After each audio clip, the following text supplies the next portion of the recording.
Intangibles that can set you apart from other people. Number one, know the rules inside and out. Doesn't matter how good a play caller you are. Doesn't matter how athletic you are.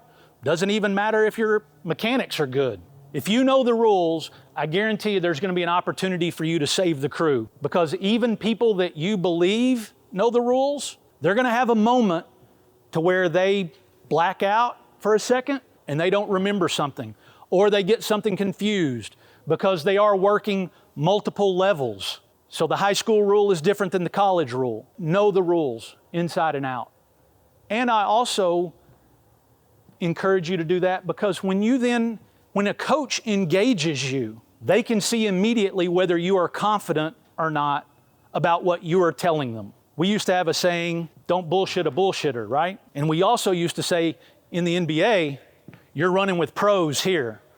So really don't try to do that, okay? And coaches can smell that out in a heartbeat. So know the rules. Speak to them confidently about the rules. Know your mechanics. Not as important to me as the rules, but you can do a whole lot with that and help your crew run more smoothly, look more together. Because it's really a dance out here. The entire game is a dance. And when your rotation is smooth, your mechanics are smooth, your presentation is smooth, that just adds to the believability. Chet mentioned something earlier, or we talked about making calls out of your primary. It happens at every level, in my opinion, and I've done it. So you should never have a simultaneous whistle in your secondary area of coverage. You should never have a dual whistle with the primary official, unless it's in dual area of coverage, right? But like the play that we talked about a while ago, even if it is a train wreck, my goal was I'm standing at the trail going, wow, that's a train wreck. Oh, Chet's not going to have a whistle? All right, now I've got one. But I should not come up simultaneously. If Chet is at the lead, I should not have a simultaneous whistle with him. That tells him I don't trust him. Or I think my judgment is better than his, one or the other. But either way, it's not good for crew dynamics. But that's where you also trust that the 50-50 plays, it's like, I think that's a foul. There's a big difference between I think that's a foul and I know that's a foul. If you know that it's a foul, then you come get it. You don't pass on something just because your partner is standing there. That doesn't help anything. If you know it's a foul, then you can come get it. If you think it's a foul, you got to trust that your partner at the lead has a better look at this play. So that leads into the three things that I always tried to work on when I entered a game. And it didn't matter what level I was at. In the NBA, we have crew chief, referee, umpire. I believe in college it's referee and then U1 and U2. I don't know if it's the same in high school or not for three-person, but it is. Okay. So no matter where your name is on that schedule, you want to be the best one of those that day. So these are the three things my priorities in a game were game, number one, crew, and then self. And you know what the wild thing about that is? If you take care of the first two, the third one's going to take care of itself. But I see so many times at all levels, not only are we having double whistles in somebody else's primary, but then it's like, oh, I'm not dropping my hand because I want to take this to the table too. I want to show everybody that I got this play. That doesn't do anything. That doesn't help the game. That doesn't help your crew, okay? So game first. To me, and I'm talking some high level stuff here, or maybe stuff that you haven't heard before, and that's okay. Maybe you have. But there's things in the game that happen, and we've all seen it, we've all done it. Boop, call a foul, foul's on 23, hits him on the arm. You go to inbound the ball. You don't know they're in the bonus. And the table's got a, hey, yeah, no, it's 1-1. 1-1. There you go. Okay, now we've got to We mess up the rotation, we go get lined up for that. You need to know those things. Know those things. You need to know things like you're not passing on anything. But I'll give you a great example, I believe, in the women's final championship game. LSU and Iowa, I believe, correct? Yep.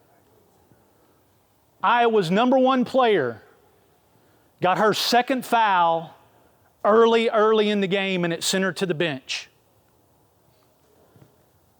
Not going to get into whether it's a foul or not, because we can argue judgment all day long. All I'm going to do is I'm going to challenge each of you to know, if you're in that game, that when I put air in this whistle, I'm sending her to the bench. And what that does, if you have that mentality, means if I have a closed look, I'm not blowing my whistle on this play. You can't afford for the game to do that. Little things like that. Knowing when you're in the bonus. As partners also, as soon as my partner blows the whistle and I know we're shooting, all right, hey, let's get everybody lined up. Here we go. We keep the game moving, because guess what? Anytime the ball's dead, that's more time for everybody to complain.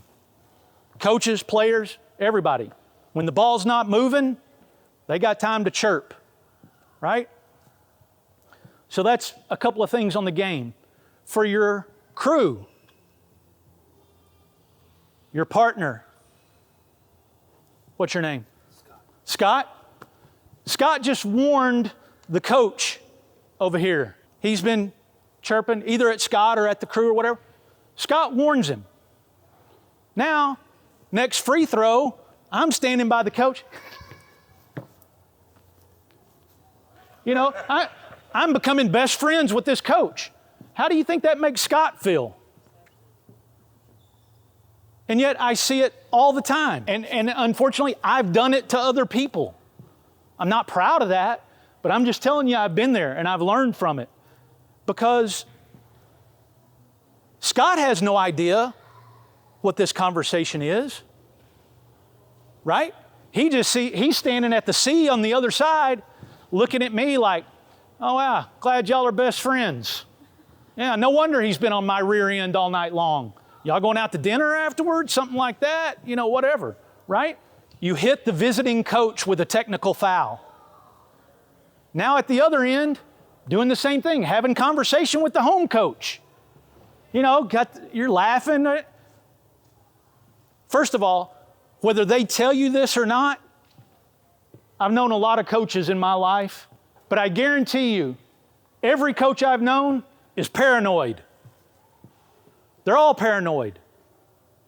When they go into somebody else's house, they immediately think, in some form or fashion, they're getting screwed tonight. And perception is reality. Nothing wrong with it, and I would deny it. I think we would all deny it, right? And none of us purposely would do anything like that. I truly believe that also. But that doesn't change the perception. So now, we even add fuel to that fire. When we hit her with a technical foul, she's on the road on a Tuesday or a Wednesday night. They've bust 4.5 hours or whatever it is, and now she gets hit with a technical foul, and we're down here yucking it up with the home coach. And he's probably been complaining too, or she's been complaining too, either one. But we're being friendly here. Now, and it's simple.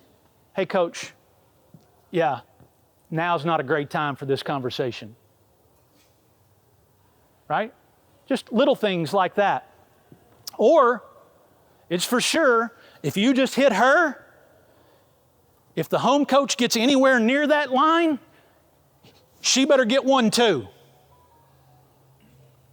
Things like that help create the perception of fairness.